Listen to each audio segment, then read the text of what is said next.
مجموعة من اللاعبين اللي في المنتخب هم أبنائي في كرة القدم يعني.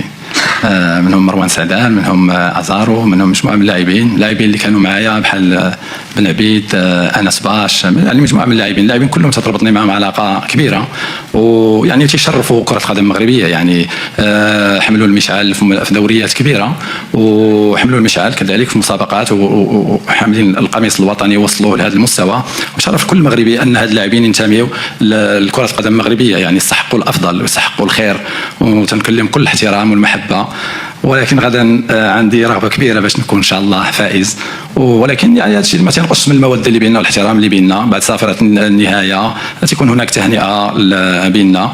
خصائص اللاعبين طبيعه الحال لاعبين مميزين، يعني اي مدرب يتمنى ان يكون عنده لاعبين بحال هاد اللاعبين، ولكن كره القدم فيها اشياء اخرى وعوامل اخرى خلال المباراه اللي ممكن انها ترجح كفه منتخب على منتخب اخر. نتمنى ان المقومات تاع الفوز تكون عندنا، ونكونوا قادرين على اننا نحصلوها غدا ان شاء الله باش نتوجوا بهذا اللقب، لانه تنستحقوا من خلال هذا المشوار اللي قطعناه في هذه الدوره هذه ان شاء الله. اخر سؤال تفضل. استعدادات يكفي كما قلتوا، هي استعدادات الخوض نهائي كاس العرب، واللي بهذه المناسبه ما تفوتنيش الفرصه باش نثني على دوله قطر وعلى التنظيم الرائع اللي تدار من اول يوم الى يومنا هذا. مشكورين كثير.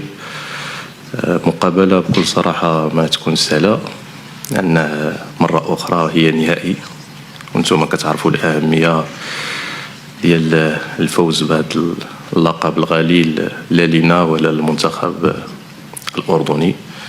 احنا كعادة ديالنا استعدادات مرات أجواء أسرية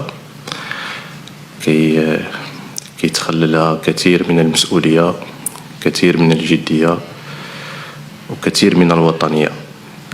نتمنى من الله إن شاء الله الرحمن الرحيم باش نخوضوا آخر حصة تدريبية بمعنوية عالية إن شاء الله الرحمن الرحيم كعادتنا، ونتوجهوا غدا إن شاء الله، ويوفقنا ربي باش نفوزوا بالمقابلة إن شاء الله الرحمن الرحيم، ونفرحوا جميع اللي كينتظرنا في المغرب إن شاء الله. شكرا.